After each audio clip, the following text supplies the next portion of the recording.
clearly, if all of the shale resources that are being talked about globally, including the 1,200 trillion cubic feet in China, significant hundreds of trillions of cubic feet in Europe, in Eastern Europe, if those were all developed, obviously it would affect trade flows.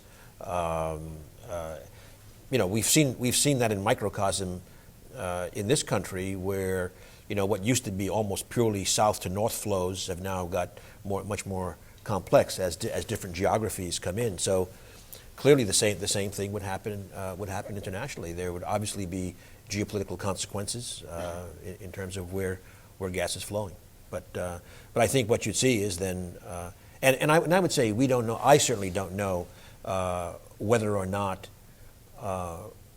what's called a truly global market will develop in the sense of oil, because it's always going to be the case that the cost of moving gas relative to its intrinsic value is high, whereas for oil, it's extremely small. So there's a fundamental difference that just comes from physics as to why the markets will never be the same in my view. I do want to caution, however, that